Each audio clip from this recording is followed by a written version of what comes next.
Quand Satan commence à pousser les gens à l'endurcissement, ils se mettent sur un trône au milieu de leur vie.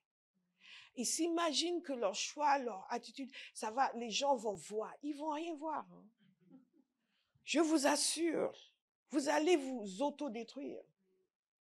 Nous allons parler de la destruction la semaine prochaine. Vous allez vous autodétruire et les gens vont continuer leur vie. Ce n'est pas eux qui ont offensé le Seigneur. C'est vous. Donc dites stop à l'autodestruction.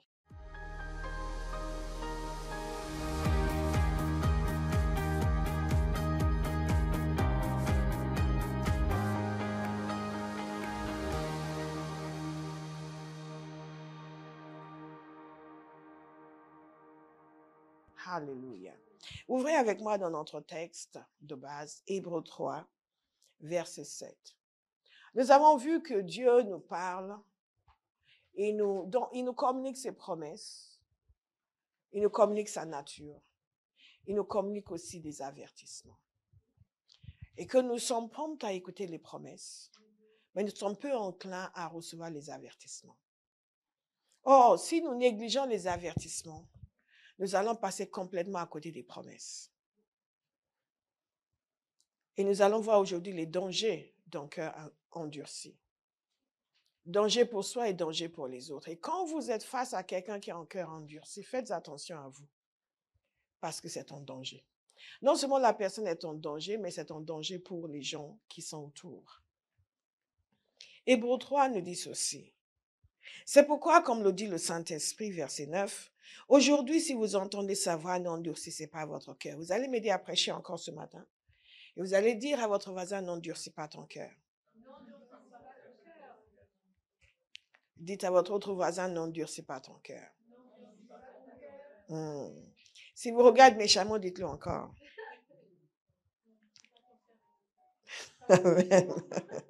Comme lors de la révolte, nous voyons déjà que l'endurcissement de cœur, ça conduit à quoi? La révolte. Comme le jour de la tentation dans le désert, là vos ancêtres m'ont provoqué.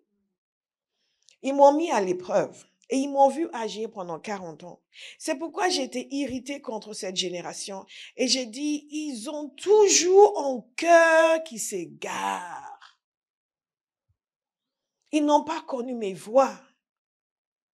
Aussi, j'ai juré dans ma colère, ils n'entreront pas dans mon repos. Je veux attirer votre attention sur ce que Dieu dit ici. Il ne dit pas, je ne les aime pas. Il ne dit pas, je ne leur ai pas fait des promesses. Il ne dit pas, je ne les ai pas sauvés d'Égypte. Tout cela, ils ont eu. Ils ont eu l'amour de Dieu. Ils ont eu le salut, tout comme nous. Nous avons eu l'amour de Dieu et nous l'avons. Nous avons eu le salut. Mais ça ne s'arrête pas là. Il y a l'attitude que nous avons envers le Seigneur et son évaluation de notre attitude envers lui.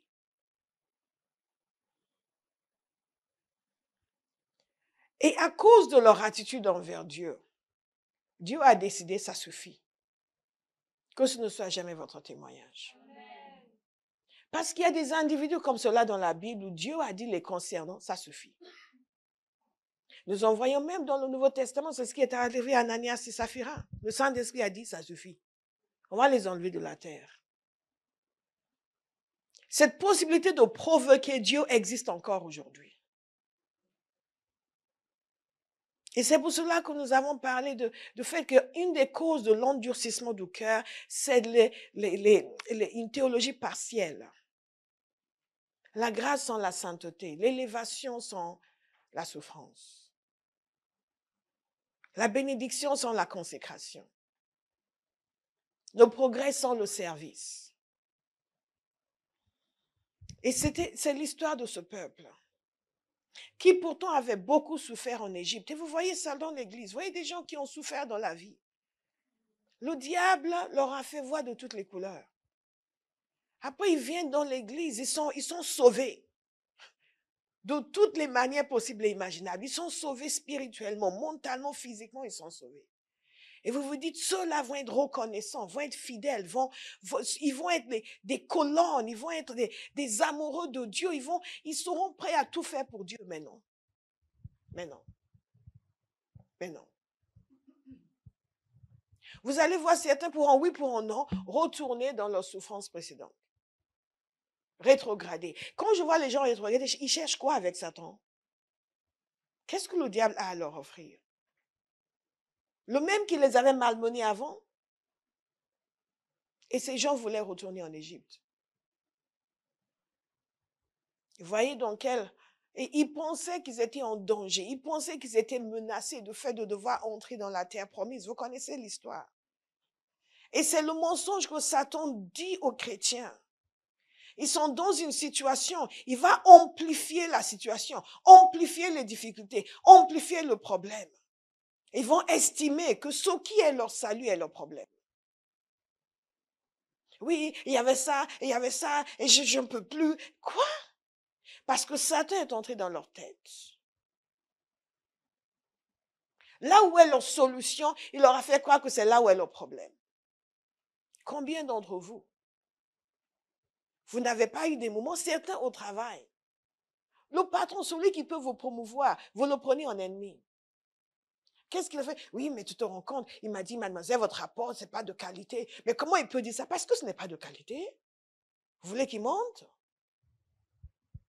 Oui, elle a dit que le rapport était médiocre. Et vous commencez à prendre en ennemi quelqu'un qui peut ouvrir des portes de destinée pour vous. Parce que Satan est venu, il a dit, celui-là, on va le détruire. On va endurcir son cœur contre cette personne qui peut être utilisée pour lui.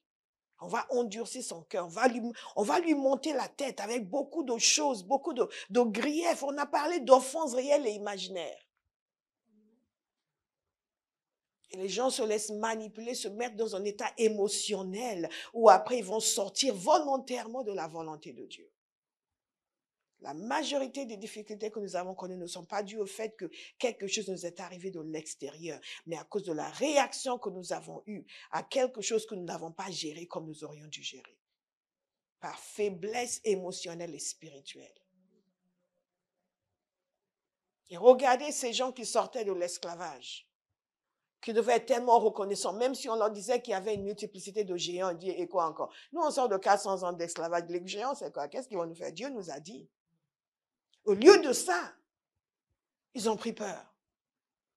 Combien de chrétiens aujourd'hui, face à ce qui va être leur délivrance, à cause de difficultés momentanées, prennent des décisions irrévocables, prennent des décisions qui vont altérer pour toujours leur destinée. Et c'est ce que ces gens ont fait. Et tout cela parce que leur cœur était endurci.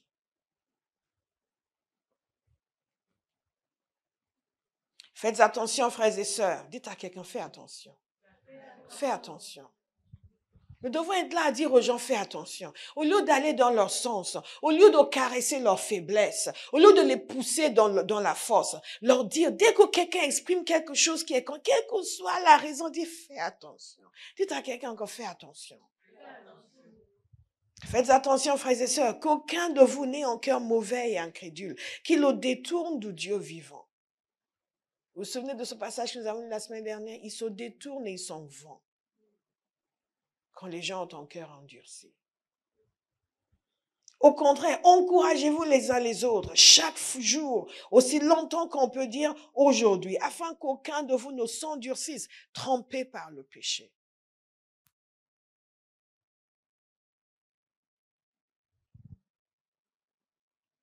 En effet, nous sommes devenus les compagnons de Christ pour vous que nous retournions fermement jusqu'à la fin de notre position première. Qu'est-ce que ça veut dire?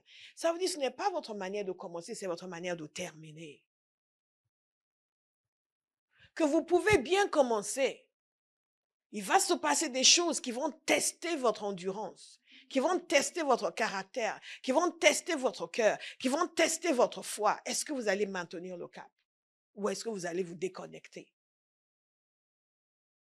Et parce que nous ne pensons pas à cela, quand les choses arrivent, tout d'un coup, on est envahi. Oui, mais je ne sais pas. Oui, mais moi, je pense que... Mais le frère, qu'est-ce qu'il s'est permis de... Moi, je m'en vais d'ici. Waouh, tu viens de tomber dans un piège. Dites à quelqu'un, fais attention. Si la parole de Dieu nous dit de faire attention, c'est qu'il y a danger. Que ce n'est pas anodin. Que ce n'est pas harmless. Inoffensif. Qu'il y a un danger. Il y a un danger, un véritable danger.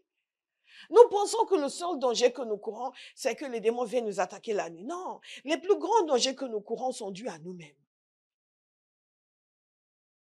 Parce que comme je vous ai dit, les démons sont sous nos pieds. Si vous êtes comme vous devriez être, ils vont vous fuir. Dès que vous dites, oh non, déjà, pardon. On ne savait pas que tu avais pris des galons comme ça. On pensait que c'était comme avant, où on venait te piétiner et tu pleurais. Bon, pardon, on s'en va. Kamia Zoboshekata. Legi Bakoto Beke. Mais je vous ai dit que par contre, votre chair, il n'y a que vous qui exercez autorité dessus. Je n'ai pas autorité sur votre chair. J'ai autorité sur les démons qui peuvent venir vous opprimer. Je les chasserai, ils vous laisseront. Par contre, vous seuls peuvent gérer votre chair. Est-ce que quelqu'un me suit ce matin? Nous sommes en train de parler des dangers d'un cœur endurci. Nous continuons à regarder nos aînés qui nous ont précédés et ce qui a conduit à leur chute. Parce que nous voulons nous prémunir contre cela. Et en quoi cela a constitué? Dieu a estimé qu'ils avaient un cœur mauvais et incrédule. Et il dit ceci, encouragez-vous les uns les autres chaque jour, aussi longtemps que l'on peut dire aujourd'hui, afin qu'aucun de vous ne s'endurcisse, trompé par le péché. Le danger donc est réel. Donc il est question de retenir fermement. Et c'est pour cela que l'on prie. Et tout ce qui pourrait m'empêcher de finir ma course. Elle a parlé, notre bien-aimé, de la course. Le fait que chacun de nous est engagé dans une course. Tout ce qui pourrait m'empêcher de finir correctement ma course, que cela disparaisse de ma vie. Tout ce qui pourrait me sortir de ma course pour bifurquer, aller ailleurs, que cela disparaisse de ma vie. Il y a des gens qui font un chemin parallèle au chemin que Dieu a tracé à leur vie parce qu'ils ont suivi les inclinations de leur chair, ce qui les arrangeait, ce qui leur semblait plus sympathique, ce qui était plus confortable pour eux. Or, ce n'est pas dans le confort que Dieu fait de vous ce que vous êtes censé devenir.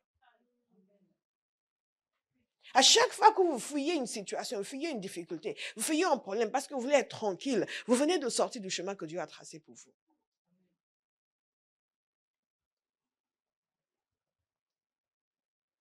Dieu les a amenés dans la terre promise, mais dans la terre promise, il y avait des géants. Dieu ne façonne pas ceux qu'il va utiliser dans un lieu douillet. Vous savez, les grands hôtels où vous allez, et le matin, ils apportent le petit-déj. Vous ne mangez pas d'habitude, mais puisque vous êtes dans un grand hôtel et que vous allez vous faire servir, vous commandez la veille et le matin, c'est la Continental Breakfast. Vous vous sentez comme une reine. Vous ouvrez votre porte et vous prenez. Et parfois, ils frappent, vous dites, mettez-la. Non, posez-la. Et ils vont poser, vous êtes là, tranquille. Je vous le dis parce que je l'ai fait combien de fois pendant des années. Posez-la. Ah, mais madame, vous voulez autre chose? Non, thank you, I'm fine. Non, merci, c'est bien. Et vous vous sentez bien. Dites, mais c'est ça la vie. Yes. Après, vous prenez vos petits déj et bon. Parfois, il faut descendre sur terre parce qu'il faut courir pour aller prendre le bus de la conférence. Mais de temps en temps, ils ont de grosses voitures pour vous attendre, vous emmener au lieu de la conférence. Et vous revenez l'après-midi, le buffet, tout est servi. Vous dites, un peu de ça, un peu de ça. Oui, madame. Et vous dites, non, je vais prendre un peu de... Et quand vous prenez une grillade, ils viennent vous servir tout cette là. This is life. C'est comme ça que les gens pensent que l'on vit la vie chrétienne, n'est-ce pas? Et le soir, c'est pareil. Et après, vous rentrez à Paris. Et vous vous rendez compte qu'il faut faire le ménage. Je dis, mais il n'y a personne pour faire le ménage ici. Même quand vous prenez quelqu'un pour faire le ménage, la personne n'est pas là tout le temps. La personne va vous dire, voilà le nombre d'heures que je vais faire et combien vous allez me payer. Et non, là, je ne suis pas disponible parce que je suis chez monsieur Hanté. Je dis, mais ils ne sont pas à ma disposition. Non. Vous redescendez sur terre. La vie chrétienne, c'est comme ça. Il y a des moments où vous avez l'impression que, waouh, la grâce, Dieu déverse. Alléluia. L'onction. Et vous êtes servi, pasteur vient prier. Quand vous êtes servi, pasteur vous sert encore. Merci, pasteur. Et c'est merci, pasteur. Là, les grands sourires. Le merci, pasteur. Vous êtes servi, vous êtes béni, vous rentrez chez vous. On est bien à Mars. On est venu à Mars, franchement. On a une réunion aujourd'hui. Ouais, c'était l'apothéose. À la fois, la puissance du Saint-Esprit est tombée en pasteur. Vraiment, quel servant de Dieu.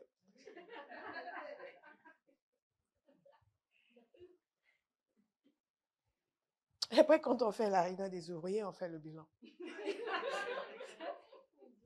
Et on constate que vous n'avez pas fait grand-chose pendant 3 mois et que l'on vous dit ce n'est pas sérieux. Tu n'es pas un partenaire.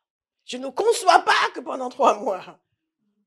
Et donc, tous les gens qui sont perdus à l'extérieur, qui doivent être sauvés, quelle est ta contribution dans leur salut?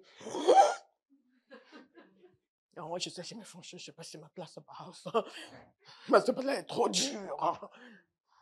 C'est quoi? Mais c'est pas moi, je dis, c'est pas moi qui les ai mis dans le péché. C'est Jésus qui est mort pour eux, c'est pas moi. Moi, j'ai mes problèmes, je n'ai pas encore payé ma maison.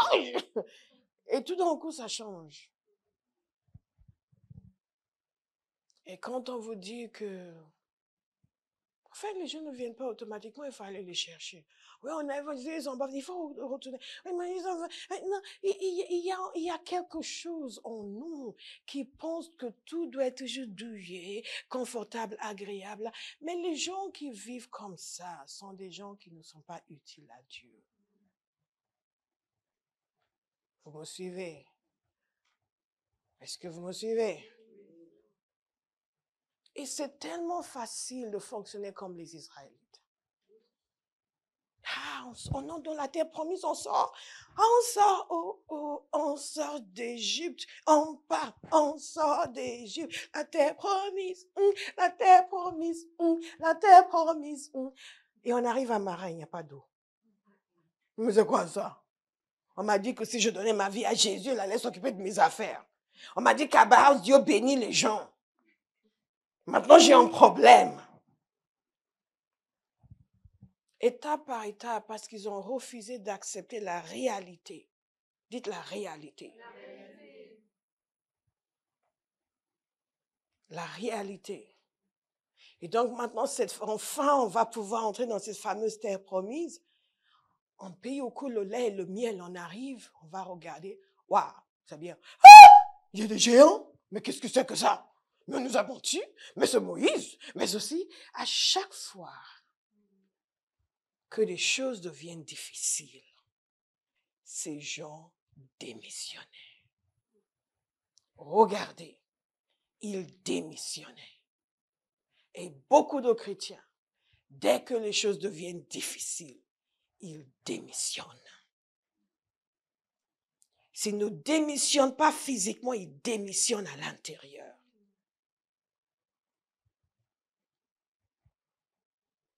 Et plus vous démissionnez, plus vous êtes opprimé. Plus vous démissionnez, plus vous êtes affaibli. Et ces gens qui étaient des grands hommes, les anciens, ne vous fiez pas aux apparences.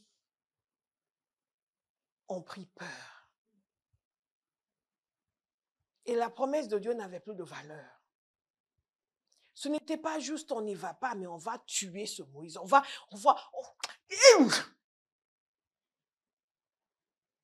retourner dans l'esclavage. On va repartir d'où on est venu. Et ce qui est terrible dans cette histoire, c'est que Dieu n'a pas trouvé ça mignon. Dieu n'a pas dit, oh les pauvres, je comprends, c'est dur, hein. Je sais, c'est géant, même moi, parfois, ça me fait peur. Non. Il a estimé qu'ils avaient une difficulté à affronter, et alors? Dites à quelqu'un, et alors? Oh, donc tu as plein de problèmes dans ta vie, et alors? Oh, l'ennemi est venu t'attaquer, et alors? On n'a jamais vu ça? Vous pensez que ceux qui triomphent n'ont jamais connu des problèmes? Vous n'avez pas idée. Ils n'ont jamais été attaqués? Vous n'avez pas idée. Dites, accepte la réalité. Accepte la réalité. On devient puissant lorsqu'on affronte la difficulté et qu'on la surmonte, pas quand on la fuit. Et Dieu s'est estimé personnellement lésé. Il s'est estimé offensé. C'est là où je veux attirer votre attention aujourd'hui, parce que nous parlons des dangers de l'endurcissement de cœur. Et la première personne qui trouve ça extrêmement désagréable, c'est Dieu lui-même. Et le premier point dans l'endurcissement du cœur, le danger, c'est déplaire fortement au Seigneur.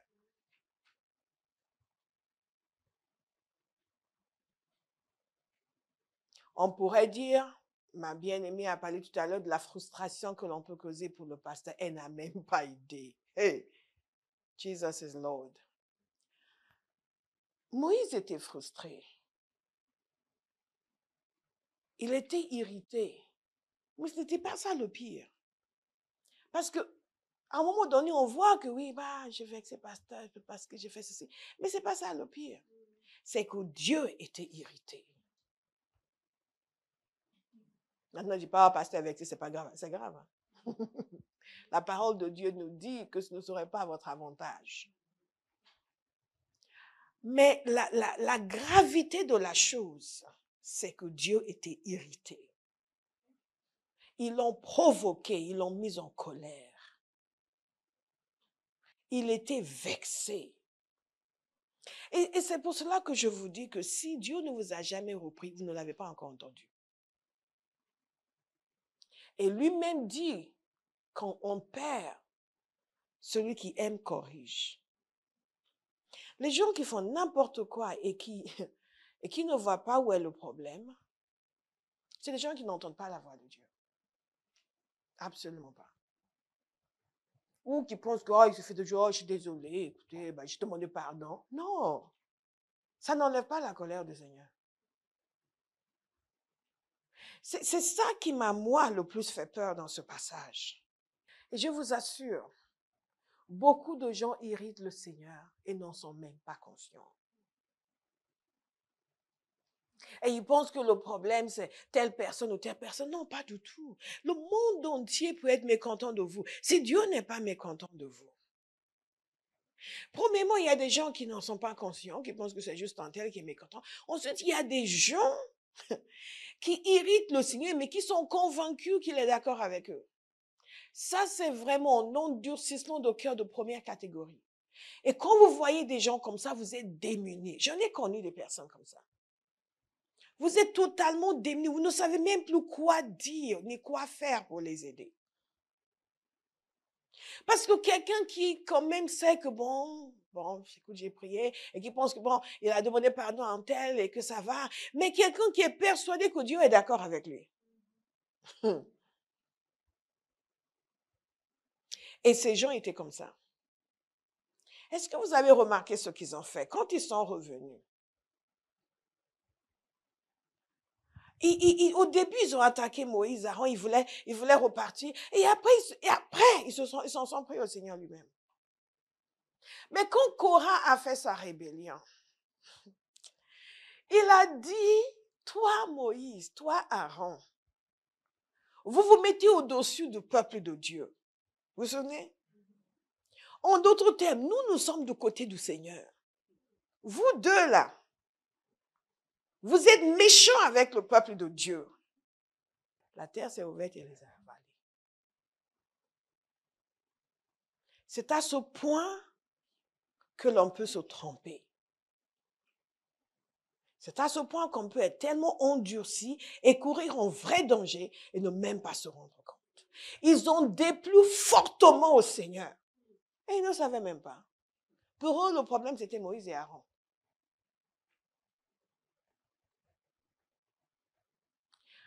Méfiez-vous de ce que vous pensez savoir. Méfiez-vous d'ouvrir votre bouche et de parler de gens que vous ne connaissez pas. Méfiez-vous de porter des jugements sur des situations quand vous n'avez aucune révélation de Dieu. Méfiez-vous de critiquer ceux qui servent fidèlement le Seigneur. Je ne vous dis pas que la terre va s'ouvrir, je vous dis simplement qu'il... Sinon, vous savez, il n'y aurait plus de place pour marcher à Paris. Tous les lieux, les églises se réunissent. Qu'est-ce qui s'est passé? TF1, tous les jeux, mais la terre s'est encore ouverte. Non, non. Simplement, je veux que vous ayez dans votre cœur cette compréhension du fait que le plus grand danger de l'endurcissement du cœur, c'est de déplaire fortement au Seigneur. Parce que beaucoup de chrétiens ne savent même pas qu'ils peuvent déplaire au Seigneur. Les gens que l'apôtre Paul a voués à Satan, Vous pensez qu'ils plaisaient au Seigneur? Ils étaient pourtant chrétiens. Ananias et Saphira qui ont été tués par le Saint-Esprit. Vous pensez qu'ils plaisaient au Seigneur? Ils étaient pourtant chrétiens. Il y a dans l'Église ce sentiment d'impunité qui n'a aucune base biblique. Qu'un chrétien peut faire comme il veut. Il peut faire ce qui l'arrange. Il peut mentir comme il veut. Il peut frauder comme il veut. Il va juste demander pardon à Dieu. Et nous traitons Dieu comme s'il était un idiot. Nous complotons la méchanceté et ensuite nous disons nous allons lui demander pardon. Nous vivons dans les choses qui ne sont pas propres devant le Seigneur. Non, mais Dieu est bon, Dieu est juste.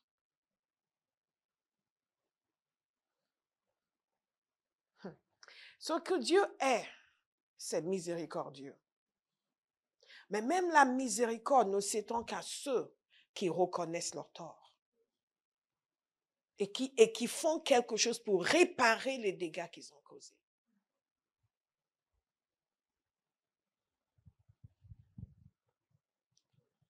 La parole de Dieu nous dit, vos ancêtres m'ont provoqué. Vos ancêtres m'ont provoqué. Pourtant, c'est le même qui, avec son bras puissant, avec tellement d'actions extraordinaires, les a sortis de l'esclavage. Et le même a décidé, ils vont mourir dans ce désert. À cause du schéma de désobéissance. Je prie pour vous que tout schéma de désobéissance s'arrête dans votre vie. Amen. Vous faites la même chose à répétition et vous ne vous rendez pas compte qu'il est temps d'arrêter. Votre cœur va s'endurcir. Et même si le Saint-Esprit venait pour crier « Arrête !» vous n'allez pas entendre. Beaucoup de gens pensent que le seul problème s'ils désobéissent à Dieu, c'est que Satan vienne les frapper. Il y a pire que Satan qui frappe. Le déplaisir de Dieu est infiniment pire que toutes les attaques sataniques. Nous allons parler de l'oppression plus tard, mais il y a pire. Il y a pire. J'ai rencontré des gens qui me disaient « Priez pour moi ». Avant, j'entendais la voix de Dieu. Maintenant, je n'entends plus. Ça fait des années qu'ils n'ont pas entendu la voix de Dieu. Vous pensez que c'est parce que Dieu était content d'eux? Certains vont vous dire, oui, je demande ceci au Seigneur, mais je n'entends qu'une chose. Quand vous n'entendez Dieu vous dire qu'une chose, c'est qu'il n'est pas content de vous. Et que vous êtes dans la désobéissance et il insiste, il insiste, il insiste et il insiste. Et si vous ne le faites pas, après vous n'entendrez plus rien. Bien aimé, il y a pire que les attaques démoniaques. Il y a le déplaisir de Dieu. Provoquer sa colère. Il y a pire. Il y a pire. Et je peux vous dire, tout serviteur de Dieu, honnête, va vous dire au moment où le Seigneur l'a repris sévèrement. Qu'est-ce que tu penses que tu fais? Ah, pardon. Nous pensons que le sien, c'est ton papa gâteau, bien-aimé, bien-aimé. Vous insultez tout le monde tous les jours et dites, ah, bien-aimé, bien-aimé. Non, non, non, non. Non, on va vous dire, hey, stop your nonsense. Vous parlez en anglais. Avec la voix d'Olive. Dites, parle-moi, Seigneur. Parle-moi, Seigneur. Reprends-moi quand j'ai besoin d'être repris. Je ne conçois même pas. Des fois, je suis à plat devant le Seigneur. Lord, change me. Lord, ausculte-moi. Qu'est-ce que tu vois? Qu'est-ce que tu veux changer? Il y a des situations, si vous agissez dans votre chair, tout de suite vous arrêtez tout. Non, non, non, non. Mais pas ce Seigneur. Quand vous étiez jeune et stupide, vous faisiez ça. Jusqu'à ce que Dieu vous dise, You were out of line. Ah bon? Mais ils ont fait, ils ont dit. Non, ce n'est pas une raison. Ah. OK. OK. Non, provoquer le Seigneur. Dit non. Non, irriter le Seigneur. Non. Non, non, non, non. Non, non. Dis aujourd'hui, si vous entendez sa voix, n'endurcissez pas votre cœur comme lors de la révolte. Et ces gens, parce qu'ils n'ont pas suivi, n'ont pas écouté, ils l'ont vexé, ils l'ont provoqué. Et à cause de cela, ils sont passés à côté. Dis, je ne vais pas provoquer le Seigneur. Je refuse l'endurcissement du cœur. Au nom de Jésus. Au nom de Jésus. Ça, c'est le premier danger. Et pour moi, c'est le plus grand des dangers. Parce que vous savez, si un homme est vexé contre vous, vous pouvez faire appel à Dieu. Mais si Dieu est vexé, à qui est-ce que vous ferez appel? À qui est-ce que vous ferez appel? Il n'y a personne sur terre qui puisse le juger. Il n'y a personne qui puisse l'amener au tribunal. Personne. Et une des grandes réalisations qui doit venir dans notre vie, c'est notre extrême dépendance vis-à-vis de lui. C'est que nous dépendons totalement de son plaisir. Nous dépendons totalement de son bon vouloir. Et nous marchons avec circonspection, comme nous dit la parole de Dieu. Pas avec peur, j'ai peur de parler, j'ai peur de bouger. Non, non, non, non, non. Mais circonspection. Parce que beaucoup d'entre nous, nous savons des choses qui déplaisent au Seigneur, mais nous le faisons quand même. Et vous voyez quelqu'un à un moment donné pour qui les chemins seront bloqués. Parce qu'on ne peut pas continuer dans un schéma de désobéissance et penser que les cieux vont continuer à s'ouvrir sur nos vies. Non, non, non, non, non. Ça vexe le Seigneur. Même, vous vous souvenez de ce qui s'est passé avec les pharisiens? Quand Jésus a vu l'endurcissement de leur cœur, il était peiné. Et là, je ne parle même pas de choses mauvaises qui vont vous arriver simplement. Est-ce que vous avez envie de peiner le Seigneur? Nous sommes si insensibles à son cœur, si insensibles à ses désirs.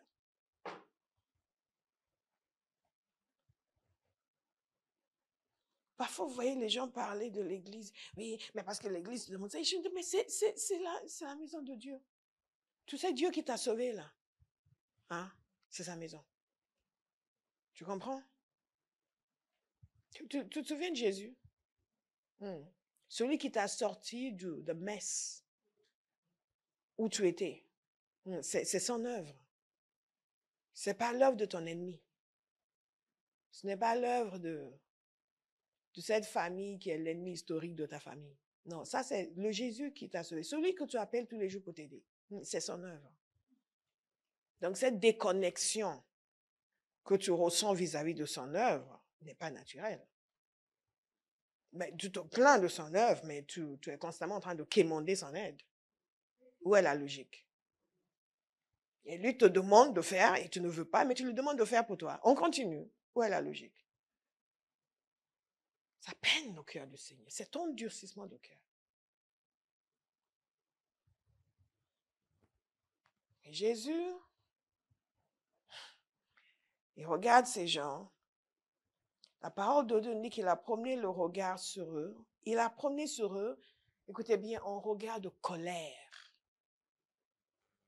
Un regard de colère. Ça, c'est le peuple de Dieu. C'est les religieux les plus, les grands serviteurs, les bishops, les archbishops.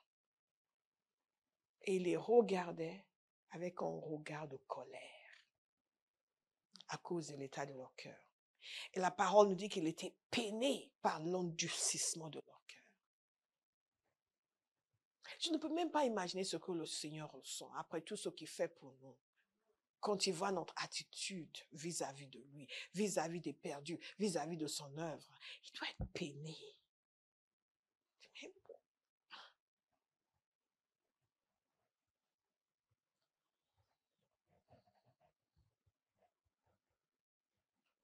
La deuxième chose, le deuxième danger, et c'est une conséquence, en réalité tous ces points sont liés, et certains sont une conséquence du précédent, c'est l'égarement.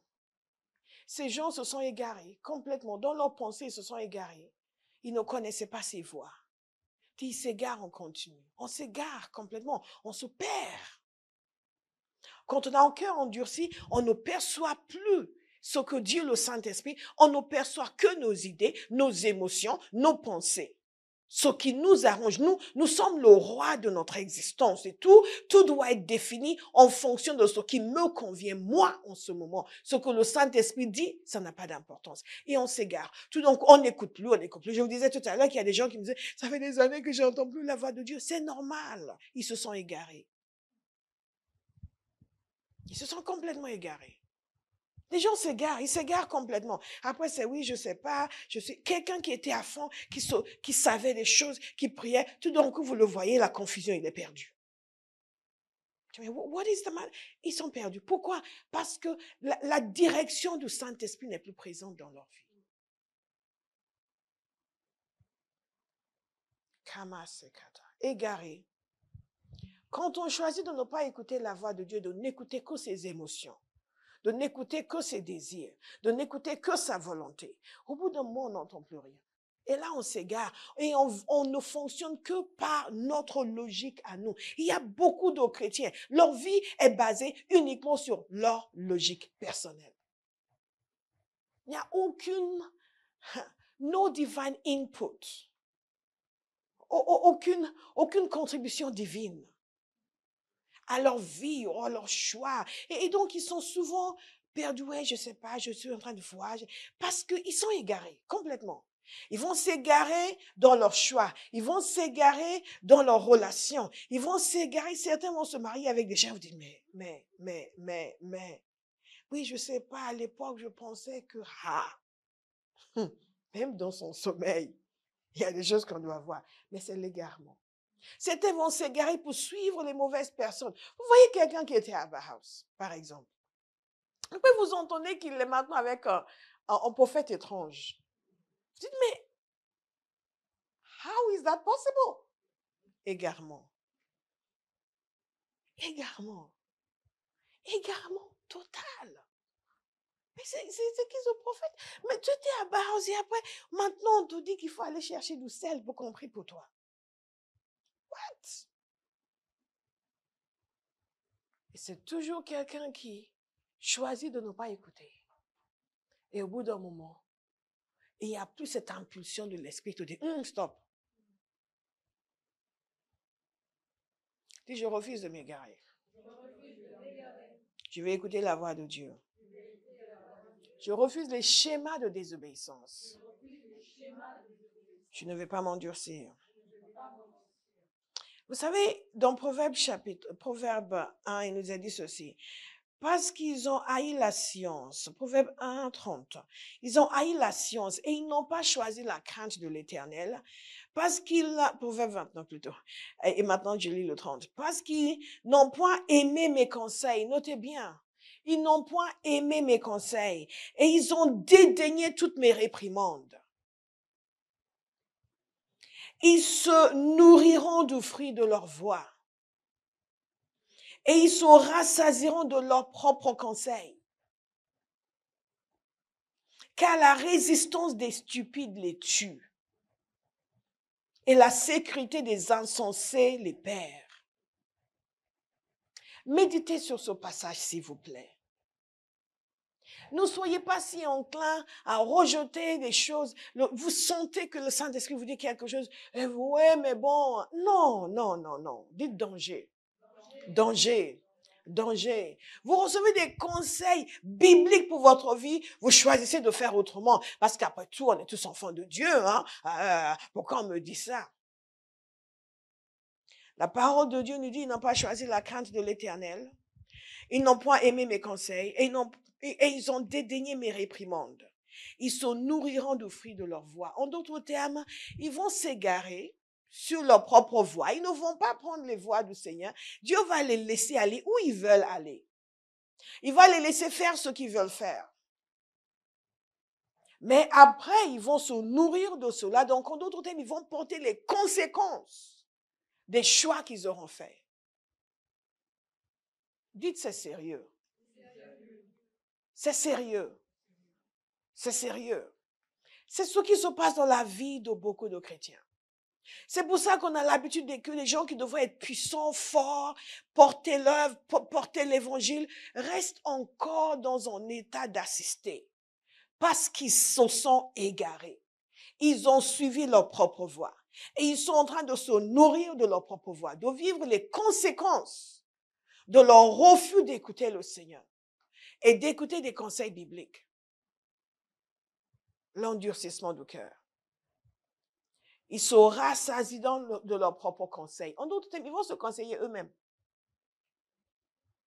Parfois, les gens disent, oui, mais ne sont que l'esprit maudit. Et vous les regardez, l'esprit te dit ça. Mais ce sont leurs propres conseils. Ils se parlent à eux-mêmes. Ils se parlent à eux-mêmes et ils viennent dire que Dieu leur a parlé. Et la parole dit, puisqu'ils ne veulent rien entendre, ils vont s'entendre eux-mêmes. Et ils vont faire leur choix, ils vont s'égarer et ils vont souffrir. Dites, je refuse au nom de Jésus. Et ce qui se passe souvent avec des gens comme cela, dans le monde chrétien par exemple, il y en a beaucoup qui vont tomber entre les mains de gens pas très honnêtes. Et je me suis toujours dit, mais comment tel peut se retrouver dans tel endroit assujetti à tel individu? Parce qu'ils sont en train de se nourrir de leur propre voie. Et dans mes premiers temps dans l'œuvre, je me disais, mais Seigneur, pourquoi tu ne leur as pas dit? J'ai compris après que Dieu leur dit. C'est au bout d'un moment, il les laisse. Ce ne sera pas votre témoignage. Amen. Parfois, vous leur parlez, vous sentez, il y a un mur. Ils sont dans leurs conseils à eux. Et vous ne pouvez qu'attendre. Et espérer que ce ne sera pas trop grave.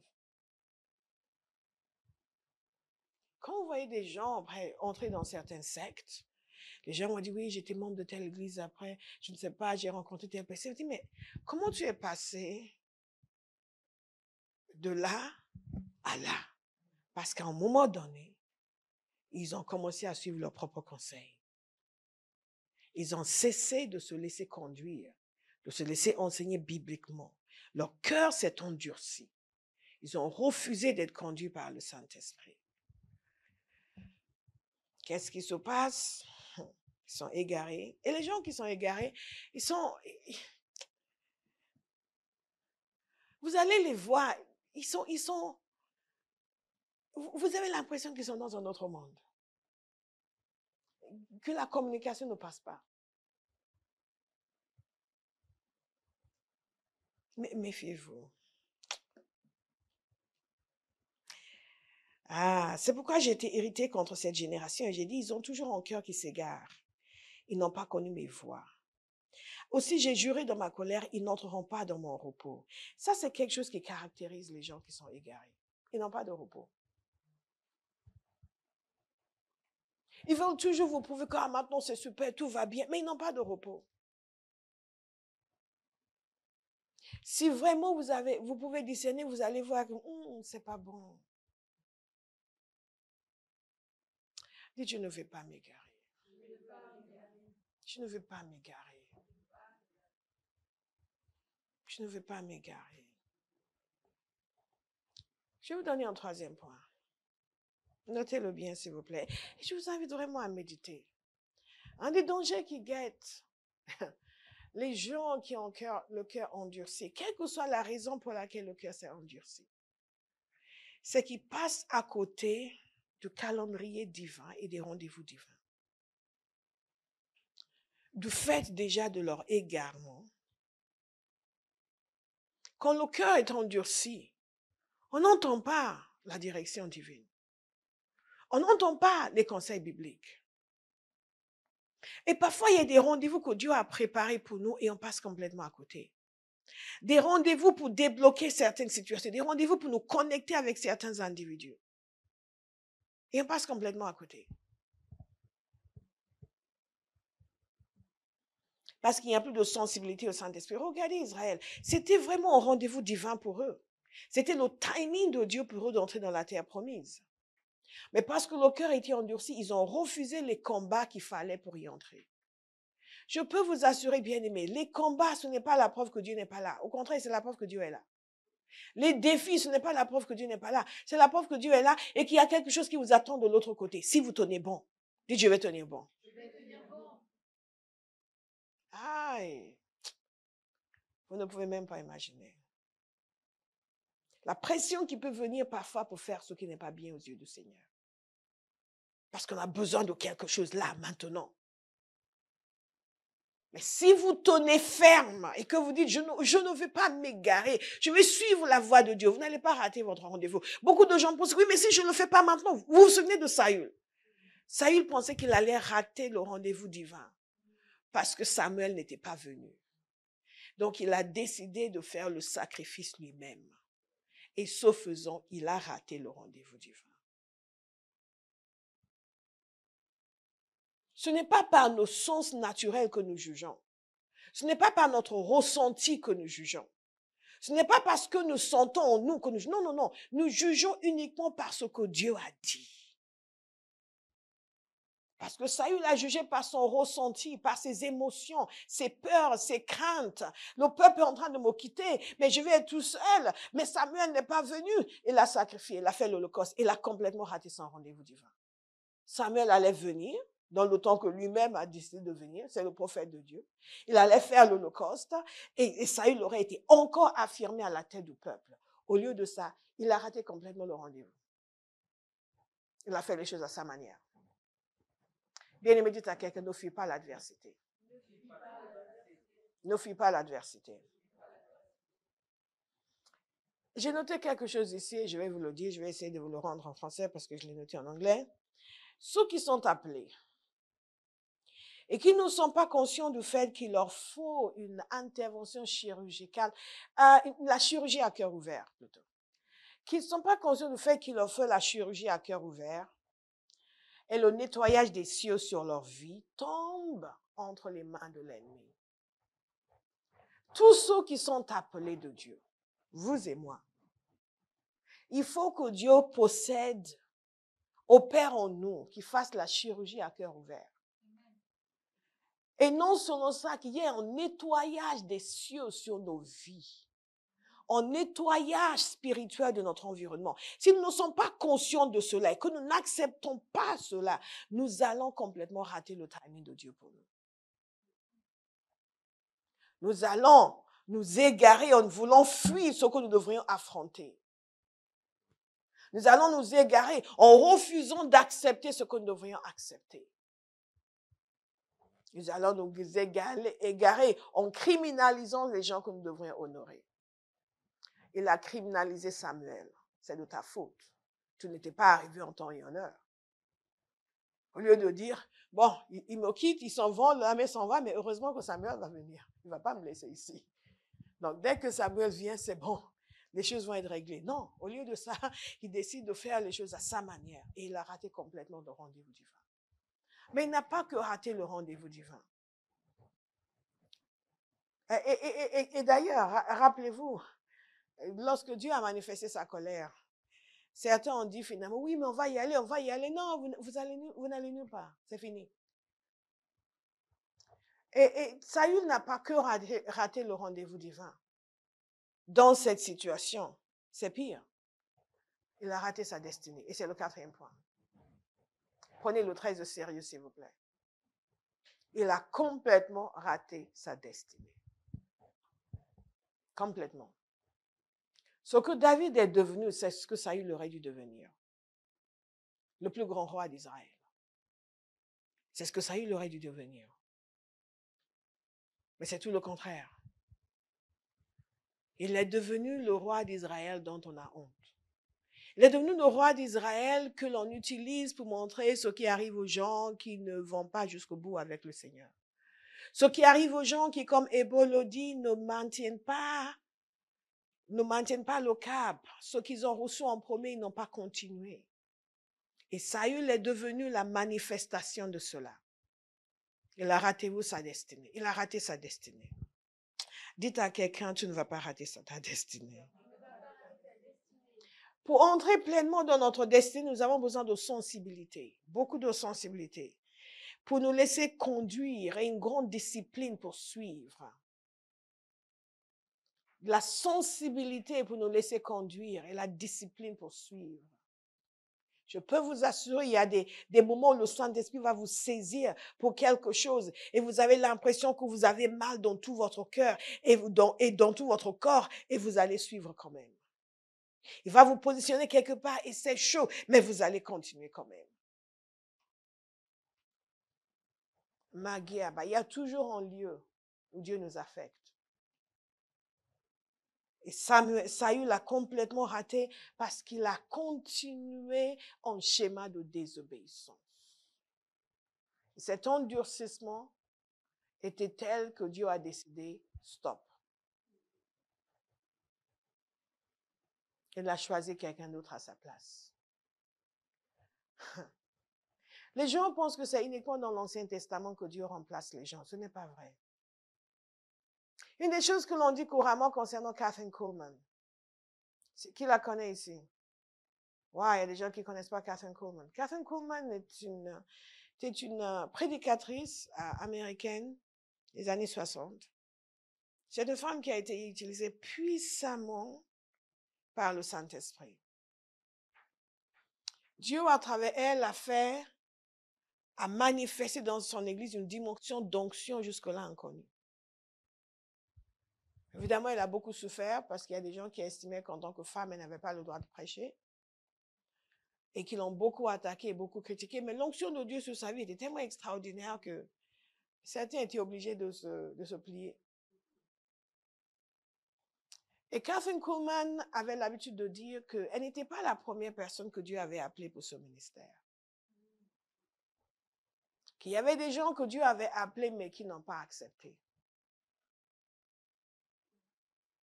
Si elle l'a dit, je suppose que c'est parce que le Seigneur lui-même lui a dit.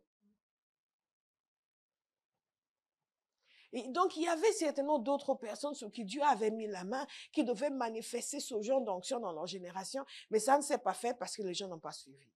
Ils n'ont pas eu la sensibilité pour être conduits et la discipline pour suivre. Tout le monde veut entendre des prophéties sur leur destinée, sur leur appel. Et quand on était jeunes chrétiens dans l'église ici à Paris, on aimait beaucoup ces temps prophétiques.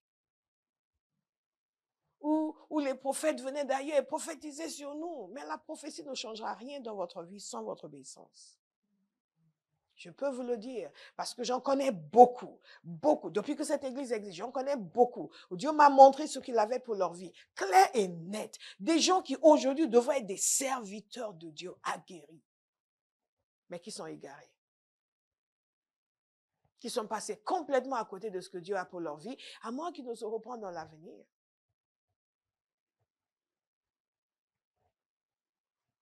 Certains sont en train de faire un business quelconque. Certains ne sont même plus du tout dans les choses du Seigneur.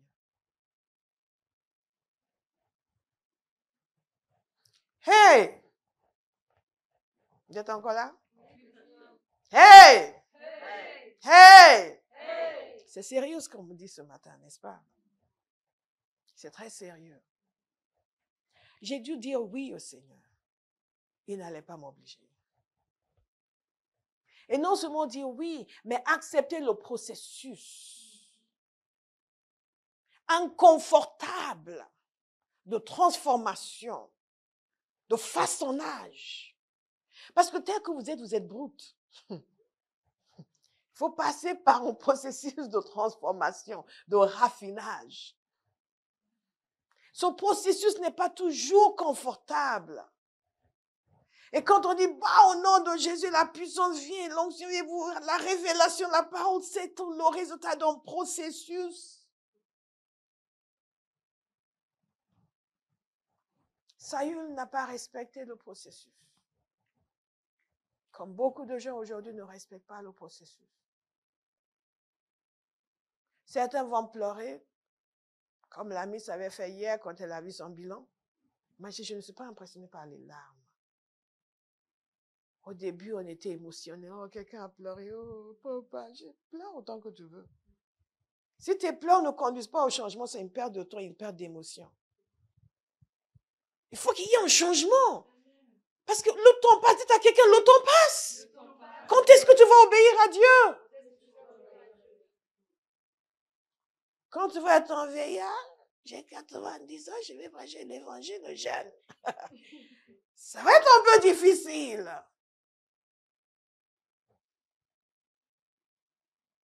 Non, et le tout n'est pas quelqu'un massacré. On sacre tout le monde aujourd'hui. Des hommes qui ne peuvent pas garder leurs pantalons fermés, on les met pasteurs. Parce qu'on voit la peur sur leur vie. Mais ils ne sont pas passés par le processus. Et on pense qu'on les met là, ils sont dans leur destinée. Ils ne sont pas du tout dans leur destinée. Ils sont complètement passés à côté de leur destinée. Parce que dans leur destinée, il y a le processus de transformation. Il y a un ministère de gloire, de grâce, de pureté, de sainteté. Celui qu'ils ont, c'est le ministère d'où on viole les filles dans les toilettes. Ça existe, hein?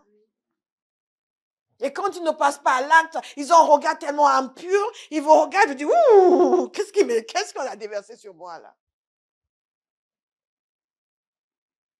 Dites processus. Donc quand on parle de ne pas rater sa destinée, ce n'est pas oui, mais j'ai trouvé, de toute façon, moi je suis avec ce serviteur, il va me mettre dans le ministère. Il peut te mettre dans le ministère sans que Dieu te mette dans le ministère. Les gens ne comprennent pas qu'on ne triche pas avec Dieu.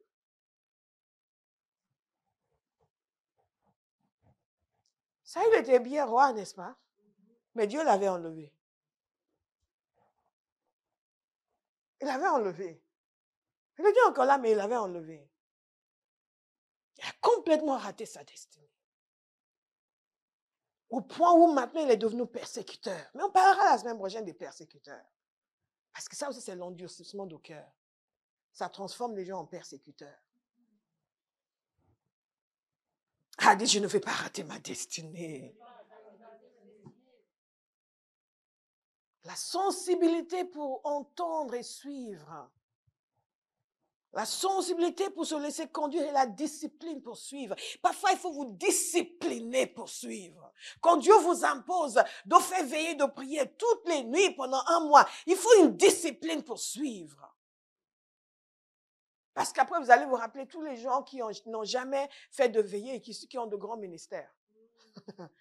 Kemazekata, legeti, makusakateka. Et c'est là où les chrétiens se trompent. Parce que quand ils reçoivent une instruction du Seigneur, ils vont tout de suite se comparer à quelqu'un qui n'a pas reçu la même chose. Alors, quand bien même quand le pasteur vient leur dire, tu sais, je pense que tu devais faire ça. Ok, oui, pasteur, dès que ça demain, comment ça, je fais ça? Mais pourquoi elle n'a pas dit ça en tel? Non. Ah, moi aussi, j'ai entendu.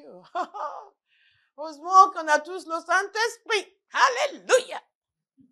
Déjà, cette attitude-là, ça montre quelqu'un qui n'est pas à l'écoute. Parce que quelqu'un qui est à l'écoute n'aura jamais une attitude pareille. Quelqu'un qui est à l'écoute va faire, ah, c'est chose que le pasteur m'a dit. Saint-Esprit, aide-moi s'il te plaît. Dis-moi quelque chose. Avec beaucoup d'humilité, beaucoup de révérence. Les gens qui font, oui, mais ça a dit ça, mais moi, je pense que, de toute façon, on a tous l'esprit. Vous n'avez pas l'esprit.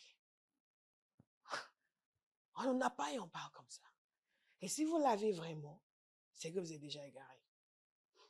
Dites, je refuse de me laisser égarer.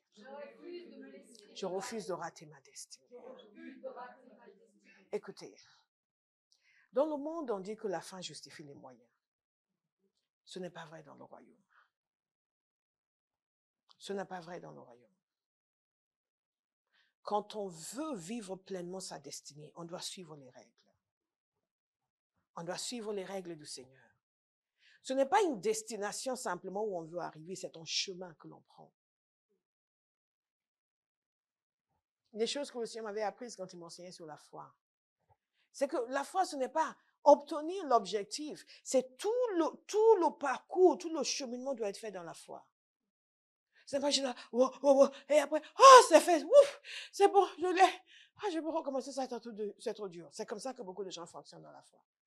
Mais la foi, c'est dès le début, j'ai confiance en Dieu. Sur chaque pas, j'ai confiance en Dieu. Chaque pas, j'ai confiance en Dieu. J'avance d'un pas, j'ai confiance en Dieu. 2 pas, j'ai confiance en Dieu. Ah, il y a un contre-camp qui vient, qui me fait reculer. J'ai toujours confiance en Dieu. Et je continue, j'ai confiance en Dieu. Et quand j'arrive à la fin et que la chose vient naturellement, je ne célèbre même pas, c'est tellement évident. Dans votre destinée, l'objectif de Dieu, ce n'est pas simplement de vous amener quelque part. C'est pas que vous arrivez à un endroit, c'est la manière de faire pour y arriver. N'oubliez jamais cela. Dans le royaume de Dieu, la fin ne justifie pas les moyens. Notre fonctionnement est important, notre attitude est importante, notre comportement est important. Et que si vous ne suivez pas le Saint-Esprit, sur le chemin, de toute façon, il y a des choix qui seront faits, qui vont conduire à l'égarement.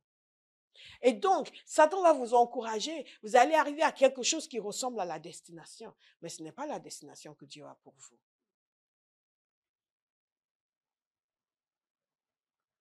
Quand on m'avait proposé d'être dans une grande église, d'être pasteur, responsable d'une certaine section, j'ai évité de le dire pour qu'on ne puisse pas identifier de quelle église il s'agit, une certaine section.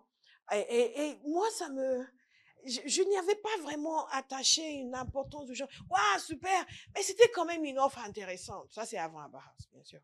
Je n'avais pas l'intention de vous quitter pour aller quelque part. Et c'était quand même intéressant. L'appel de Dieu était clair sur ma vie. Je fonctionnais dans le ministère prophétique. La compagnie Théophile existait, mais pas encore à Bauhaus. Donc, et en plus, bon, il y a quand même un certain système qui a été mis en place, qui existait déjà. Ça n'allait pas me demander de commencer une œuvre. C'était ça, c'était la chose que je n'avais pas envie de faire. Commencer une église. Alors là, non, non. Non, ça c'était la chose qu'il ne fallait vraiment pas me demander. Parce que j'avais vu comment les chrétiens étaient pas toujours gentils, pour le dire gentiment. Et donc, je ne voulais vraiment pas m'embêter avec les gens. Et donc, bon, je dis, Seigneur, qu'est-ce que tu penses? J'aurais pu dire oui. Et si j'avais dit oui, je vais vous dire, si j'avais dit oui, j'aurais une grande notoriété à Paris aujourd'hui. J'aurais une grande notoriété en France et même dans le monde. Vous me suivez? Parce que on m'a offert une visibilité gratuitement.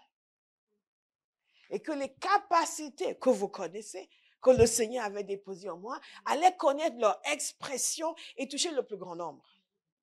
Vous me suivez? Donc là, vous auriez entendu mon nom. Ah oui, ah oui, ah oui, ah oui. Mais le Seigneur a dit non. Vous me suivez? Il a dit non. Il ne m'a même pas laissé prier. Il a dit non, tu n'es pas appelé à ça. Fin de conversation. On n'est jamais revenu dessus. Fin de conversation. Fin de conversation. Vous me suivez? Dites à quelqu'un, il est temps de finir certaines conversations.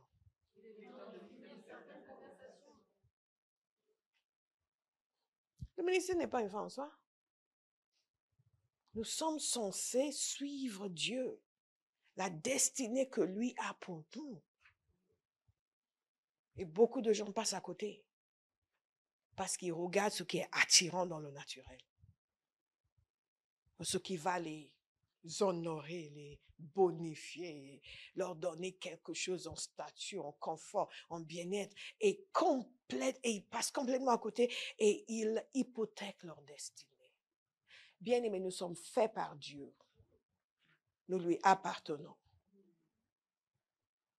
Lui seul, pas notre perception des choses, ni ce qui nous arrange, doit déterminer les choix que nous faisons. Parce qu'à chaque fois, Dieu va vous dire, mais nos cœurs sont tellement endurcis. Et que les gens qui ont un cœur endurci, ils passent à côté de leur destinée.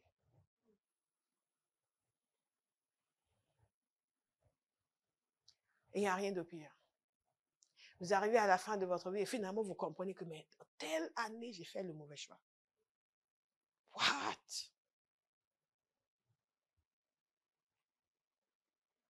Oui, je savais, mais c'était tellement plus simple.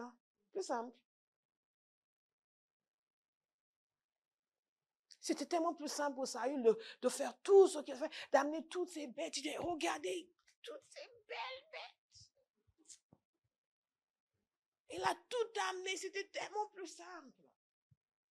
Vous imaginez la quantité de bétail enrichi tout d'un coup. Mais comment Dieu va demander qu'on sacrifie tout ça?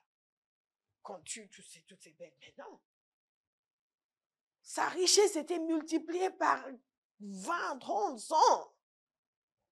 Donc pourquoi Dieu va demander ça? Il devait se dire, ah, si on sacrifie tout ça, on tue tout ça, on va rentrer, après on va continuer à ramer. Nous aussi, on a besoin de... Et les gens passent à côté de leur destin. Parce que le cœur est endurci. Le pire dans certains cas, c'est que les gens le savent. Mais le cœur est tellement dur qu'il continue quand même. Dites à quelqu'un que ce ne soit pas ton cas. Que ce ne soit pas ton cas.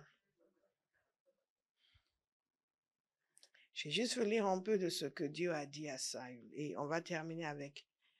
Ah, c'est bien ça. Avec le témoignage que Olive nous a rappelé. On va le rappeler encore. Pour encore nous faire méditer. Dites à quelqu'un, la vie est une chose sérieuse. N'endurcis pas ton cœur. Écoute le Seigneur. Écoute ses serviteurs. Vous savez, parfois les gens s'égarent. Et après, vous les retrouvez dans des situations où vous dites, mais comment est-ce possible?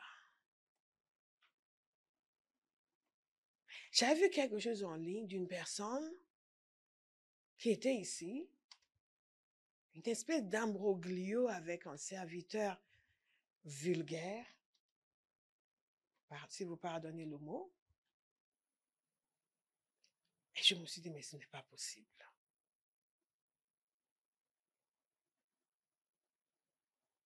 Comment peut-on s'égarer à ce point?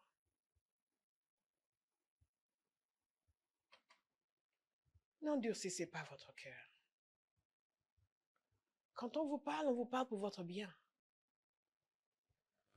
Si vous rentrez, mais quelqu'un pasteur m'a dit cela, le cœur commence à s'endurcir. Il n'est pas déjà endurci.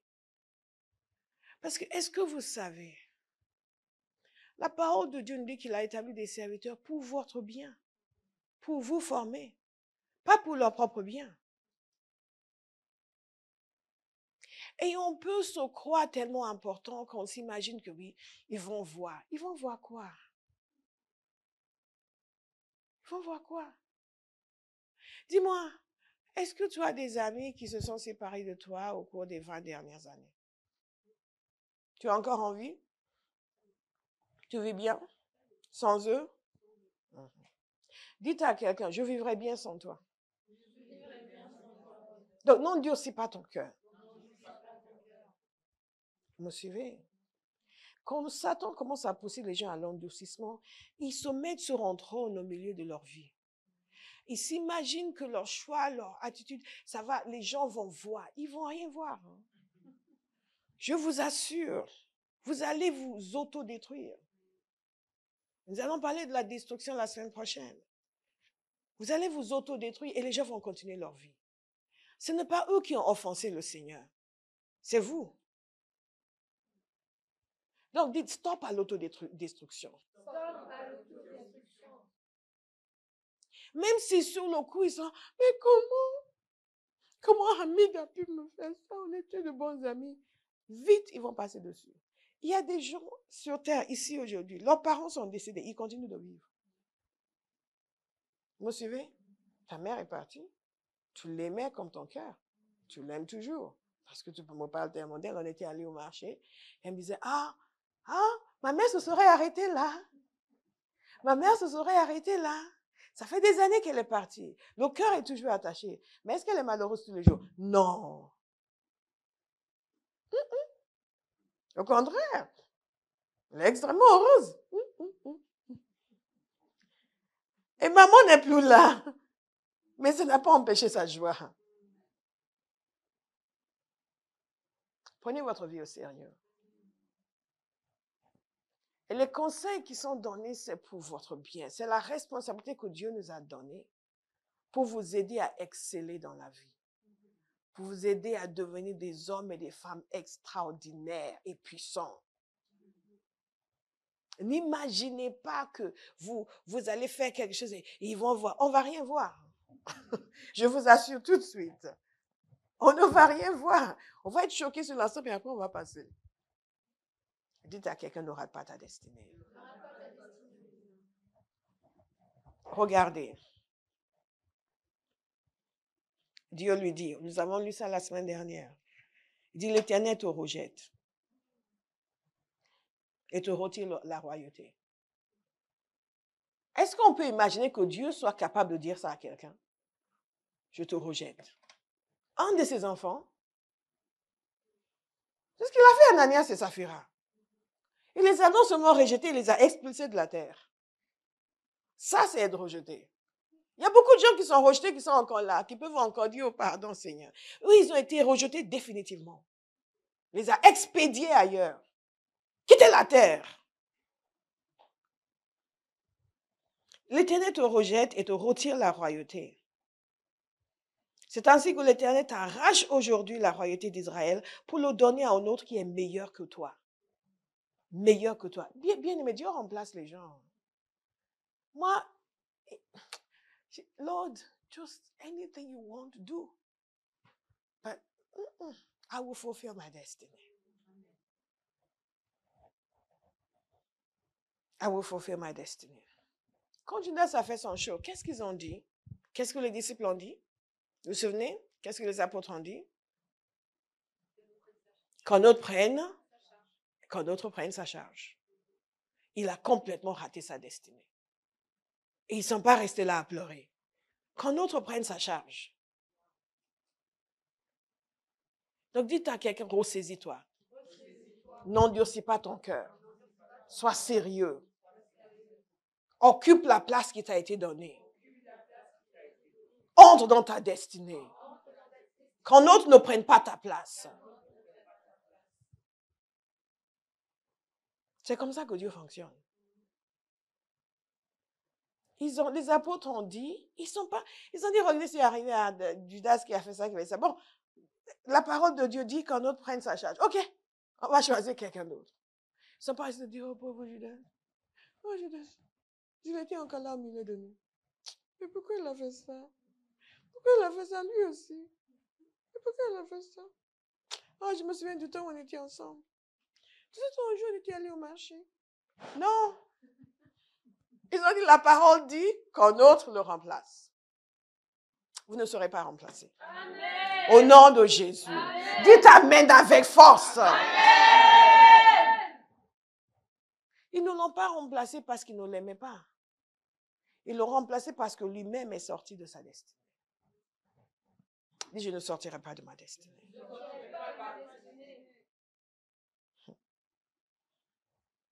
Je ne peux pas vous dire. Il y a certaines choses, Béa est au courant. Quand Dieu m'a averti en rêve concernant des personnes, ou quand il m'a donné une vision concernant une personne, et que j'ai dit aux gens, et je me suis dit, ben maintenant que je leur ai dit, ils vont faire le nécessaire. Dans la grande majorité des cas, y compris elle-même qui est là devant moi, dans la grande majorité des cas, ils n'ont pas écouté. Ils ont écouté sur le coup, mais n'ont pas fait le nécessaire. Et ce qui ne devait pas arriver est arrivé. Ouais.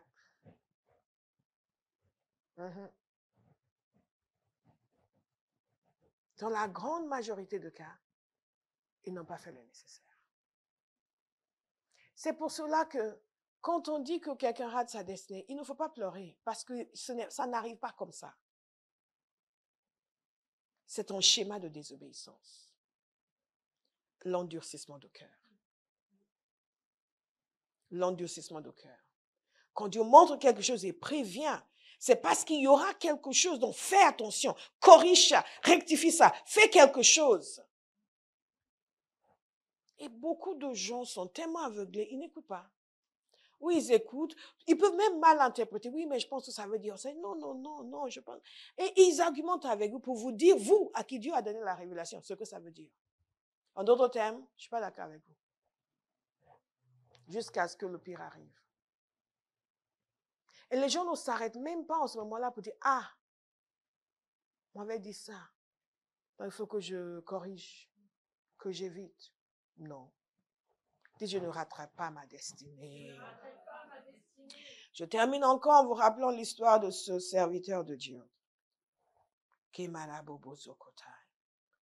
y a quelque chose de pire que de ne pas écouter au moment où on le dit, de ne pas faire le nécessaire.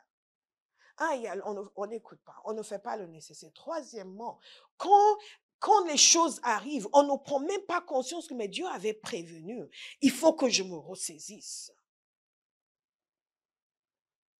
Parfois, les gens ne font même pas le lien. J'ai entendu le discours de certaines personnes alors que Dieu avait déjà montré quelque chose. Il y a même des situations où les gens, quand vous dites, oui, mais je me suis dit, pourquoi Dieu vous a montré ça? Pourquoi Dieu m'a montré ça pour t'aider? Ce n'est pas ton cas. J'ai un cas en tête. Mais moi, j'avais du mal à croire ce que j'ai vu. Et quand j'ai dit, il y a ça, là, tu sais, mais je ne comprends pas pourquoi Dieu a montré ça. Mais parce qu'il voulait t'aider.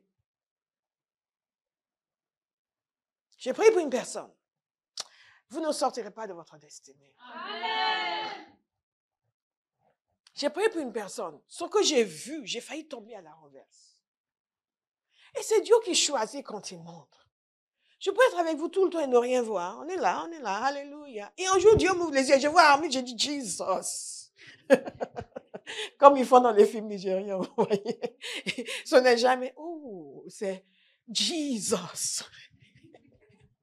Il faut que c'est dramatique, il faut que vous compreniez que, hey, c'est grave. Et je dis, hey, Armin, attention à ça, c'est vrai? Oui, attention. Il fait, oui. Mais Seigneur, c'est ma vie privée. Hein. Vous avez est-ce que ça vous est déjà arrivé, vous, de ressentir ça?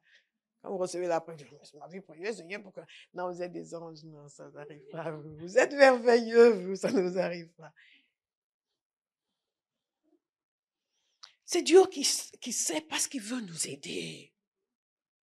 Il ne veut que personne ne sorte de sa destinée. Donc, quand vous voyez des sentences comme ça sur des gens, vous savez qu'ils en méritaient. Et j'ai vu, j'étais là, wow, what is this?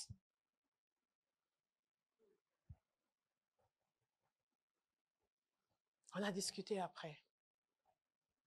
Pas tout de suite, après. Et c'était exactement ce que je pensais. Et bien avant ça, j'avais dit à mademoiselle, Antenne, je sens un truc, je ne sais pas ce que c'est, mais il y a quelque chose qui ne va pas. Et le Seigneur ne m'a pas montré. Et je lui disais, ça a duré des mois, n'est-ce pas? S'il y a quelque chose qui ne va pas, il y a quelque chose qui ne va pas. Et tout semblait parfaitement naturel. Il y a quelque chose qui ne va pas. Et vous savez, parfois, même si on est prophète, que les gens sont tellement forts dans la duplicité que vous n'insistez même pas. J'ai même pas assez pour dire, Seigneur, montre-moi, non. Mais il y a un truc, mais tout semblait si normal.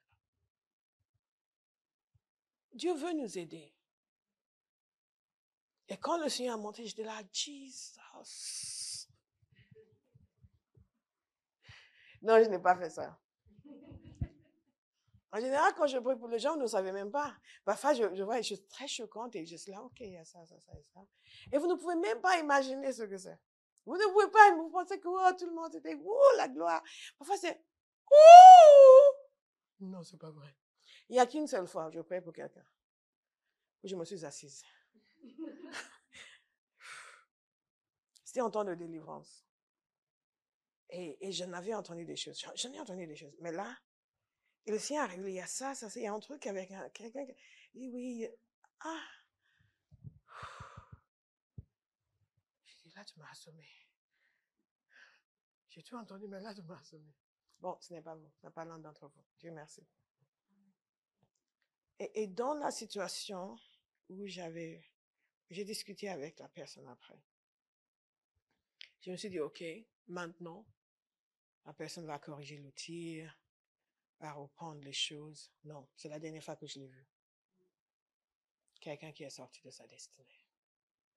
Parce que Dieu, quand il révèle ces choses, c'est pour restaurer. Si vous fuyez la restauration, vous avez coupé court à ce que Dieu est en train de faire dans votre vie, peu importe où vous allez. Il faut revenir sur cette restauration. Tu peux arriver aujourd'hui, tu vois comment tu es jolie avec ta belle chevelure, cheveux qui poussent très vite, et n'enviez pas la longueur de ces boucles. Il y a des gens qui ont cette grâce. Donc, elle peut arriver ici, je ne sais rien d'elle. On accueille tout le monde qui vient. Vous me suivez? On accueille, on ne va pas dire aux gens, ouh, t'es trop jolie, viens pas ici. Non, on accueille.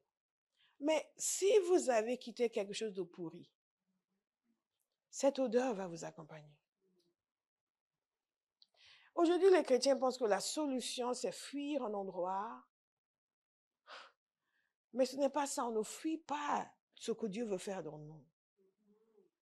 Si tu as fait quelque chose que Dieu a révélé, qu'au lieu de te soumettre au processus de restauration, de discipline, de purification, tu décides d'aller quelque part avec ta belle chevelure et avoir l'air d'un ange, ils vont t'accueillir comme un ange.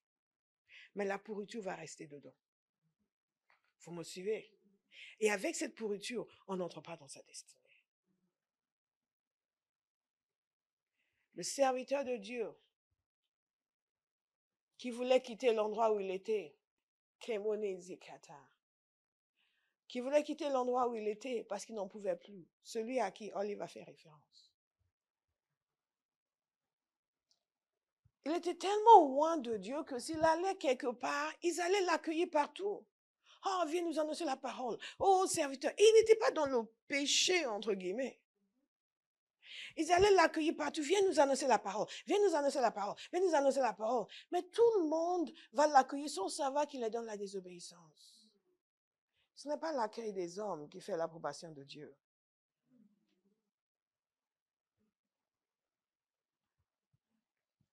Et il saurait aller partout prêcher.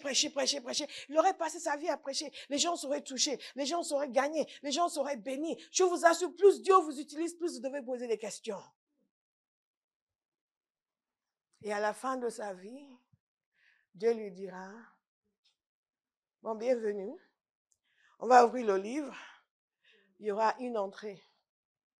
Il a abandonné son poste. Vous savez? Une seule entrée. Toutes les guérisons, tout cela ne sera pas compté parce que ce n'est pas sa destinée. Vous me suivez?